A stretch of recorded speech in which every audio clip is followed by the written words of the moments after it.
আসসালামু আলাইকুম, আমি ফাহিম আহমেদ। আপনাদেরকে সবাইকে স্বাগত জানাচ্ছি। আজকে থেকে আমাদের মূলত বেসিক পিএইচপির উপরে কোর্সটি চালু হলো। তো এই কোর্সটি আমরা আজকের যে টিউটোরিয়ালটি সেটিতে আমরা আমাদের ইনস্টলেশন বিষয়টি দেখব, অর্থাৎ কিভাবে আমরা পিএইচপি শুরু করব বা পিএইচপি কিভাবে কাজ করে সেই বিষয়গুলি আমরা দেখব এবং জানব যে ওয়েব মূলত কিভাবে কাজ করে। কারণ আমরা যেহেতু ডাইনামিক ওয়েবসাইটের কথা চিন্তা করছি আর পিএইচপি দিয়ে ডাইনামিক ওয়েবসাইট তৈরি করা হয়, সো এটা কিভাবে কাজ করে, কিভাবে ফ্রন্ট এন্ডের সাথে ইন্টিগ্রেট হয়ে কাজ করে, এই বিষয়গুলি আমরা আজকে টিউটোরিয়ালে দেখব। তো এনভায়রনমেন্ট সেটআপের জন্য আমরা প্রথমেই কোনো সার্ভার ইউজ করব। তো সার্ভারের বিষয়টি কি, সেটি হচ্ছে যে আমরা যখন পিএইচপি থেকে কোনো কোড লিখি, তো সেই পিএইচপির কোডটি সরাসরি ব্রাউজারে রিড করতে পারে না। তাই যেটা করতে হয় যে এই পিএইচপির সিনট্যাক্সগুলিকে কম্পাইল হতে হয়, বা যেটাকে আমরা বলি রেন্ডার হতে হয়। আর এই কাজটি হয় হচ্ছে মূলত সার্ভারে। তাই আমাদেরকে একটি সার্ভার প্রয়োজন হবে। তো সার্ভারের ক্ষেত্রে আমরা অ্যাপাচি সার্ভার ইউজ করে থাকি। আর যেহেতু ডাটাবেস বা ডাটা স্টোর করার এখানে প্রয়োজন পড়ে, তাই আমরা এখানে মাইএসকিউএল ডাটাবেসটাও ইউজ করে থাকব। আর এই দুইটা বিষয়কে আমরা একই সাথে বা একটা প্যাকেজের মাধ্যমে আমরা পেয়ে থাকি হচ্ছে জ্যাম বা ওয়াম এই ধরনের সফটওয়্যারগুলিতে। তো আমরা যদি গুগলে যাই এবং জ্যাম লিখে সার্চ করি, তাহলে আমাদেরকে এই সাইটটাতে নিয়ে আসবে এবং এখানে আমরা এই যেটা লেটেস্ট পিএইচপির ভার্সন যেটা লেটেস্ট সেটা আমরা ইনস্টল করে নিব। এটা ইনস্টলের প্রসেসটা খুবই সহজ। এখানে উইন্ডোজের জন্য আছে এবং নিচে লিনাক্স, তো প্রতিটা অপারেটিং সিস্টেমের জন্য এখানে আছে এবং এটা খুবই সহজ একটি অ্যাপ্লিকেশন। আমরা হয়তো বা ইতিমধ্যে ইনস্টল করে রাখছেন, তাই আমি এটাকে নিয়ে আর বেশি লম্বা করতে চাচ্ছি না। তো আপনারা এখান থেকে ডাউনলোড করে ইনস্টল করে নেবেন। তো আমি এটা অফলাইনে ইনস্টল করে আপনাদেরকে জিনিসটা আমি মূলত জ্যাম্পে কাজ করে আপনাদেরকে দেখাবো। এটি হচ্ছে এনভায়রনমেন্টাল বিষয় যেটি। এরপরে যেটি আসছে সেটি হচ্ছে অত্যন্ত গুরুত্বপূর্ণ বিষয়, সেটি হচ্ছে হাউ ওয়েব ওয়ার্কস বা ওয়েব কিভাবে কাজ করে। সেই বিষয়টাতে যদি আমরা যাই, তাহলে হাউ ওয়েব ওয়ার্কস এটি লিখে যদি আমরা গুগলে সার্চ করি, তাহলে আমরা বেশ কিছু ডকুমেন্টেশন পাবো। তো আমি এখানে একটু শর্টলি আলোচনা করার স্বার্থে আমরা এখান থেকে একটা ইমেজ ওপেন করে নিলাম। তো এই ছবিটাতে খুব স্পষ্টত বোঝা যাচ্ছে যে ওয়েব কিভাবে কাজ করে এবং এটার একটা সহজ বিষয়গুলো আমরা খুব সহজে বুঝতে পারছি।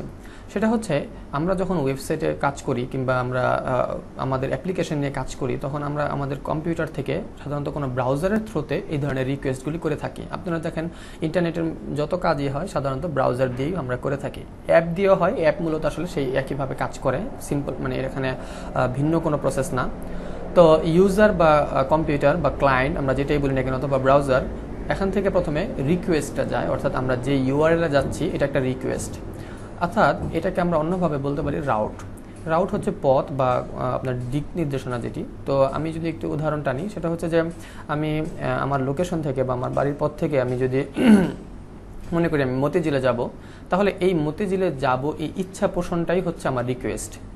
এটাই হচ্ছে আমার ব্রাউজারের থ্রুতে বা ইউআরএল এর মাধ্যমে, এই যে এখান থেকে যে ইউআরএলটা শো করছে, এই যে আমি পথটা বলতে পারছি, এটাই হচ্ছে সিস্টেম বুঝতে পারে যে আমি আসলে কি চাচ্ছি, আমার রিকোয়েস্টটা সে এর মাধ্যমে বুঝতে পারে। এরপরে এই যে আমি যে রিকোয়েস্টটা করলাম, বা আমরা সাধারণত ব্রাউজারে যখন লিখি, আমরা সাধারণত ইংরেজিতে লিখি বা কোনো সাইটের নাম লিখি, google.com, facebook.com এভাবে লিখি।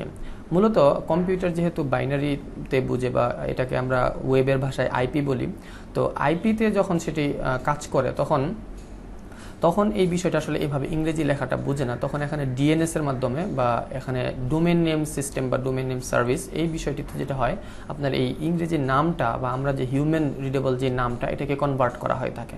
তো সেটি কনভার্ট হয় হচ্ছে আইপিতে কনভার্ট হওয়ার পরে সেই আইপিটা মূলত সার্ভারে যায়।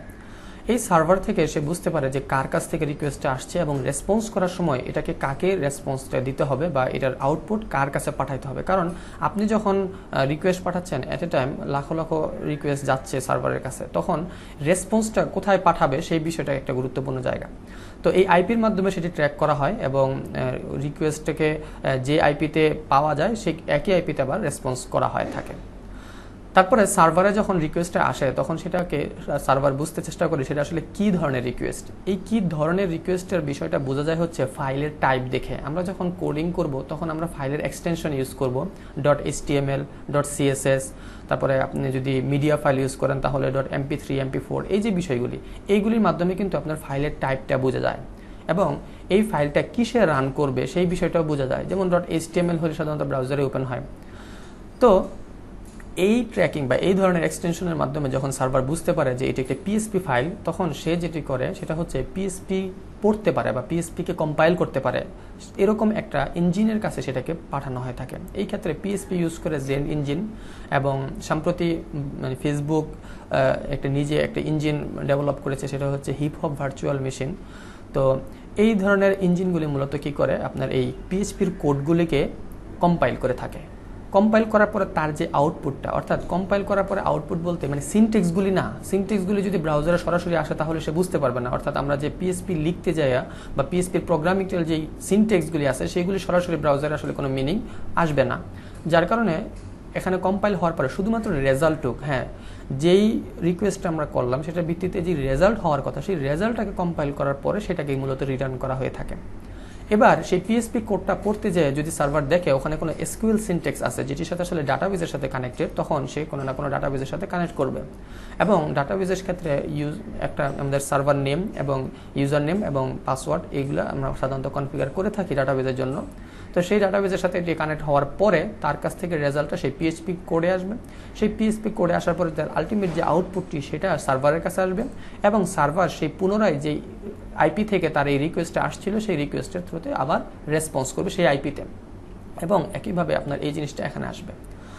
সো আপনার এই চিত্র থেকে মোটামুটি বুঝতে পারছেন যে আসলে কীভাবে কাজ হয় যখন আমরা ওয়েবে বা কোনো অ্যাপ্লিকেশনে বা আমরা যখন ইউআরএলে কোনো একটা ওয়েবসাইটের জন্য রিকোয়েস্ট করি বা কোনো আমরাও যখন কাজ করব তখন আমাদের রিকোয়েস্ট রেসপন্সটা কীভাবে কাজ করবে। তো সাধারণত লাইভ সার্ভারে এই পুরো প্রসেসটা আপনার সিস্টেমে থাকে না বা আমাদের পিসিতে থাকে না, এটা থাকে হচ্ছে হোস্টিং বা এরপর মানে যেই ক্লাউড সার্ভারগুলি আছে সেইগুলিতে। তো এটিকে আমরা এখন যেহেতু লোকালে কাজ করব, আর লোকালে কাজ করার জন্য এই কম্বিনেশনটা আমরা পাবো হচ্ছে এই জ্যাম সফটওয়্যারের মধ্যে। সেটি হচ্ছে যে একটা সার্ভার পাবো যেটা অ্যাপাচি, আর আমরা কিছু ডাটাবেজের কথা বললাম সেটা হচ্ছে এসকিউএল ডাটাবেজ পেয়ে যাব, এবং এই ধরনের কম্পাইলিংয়ের বিষয়গুলো সবগুলি সার্ভার অটোমেটিক্যালি হ্যান্ডেল করবে আপনার জন্য।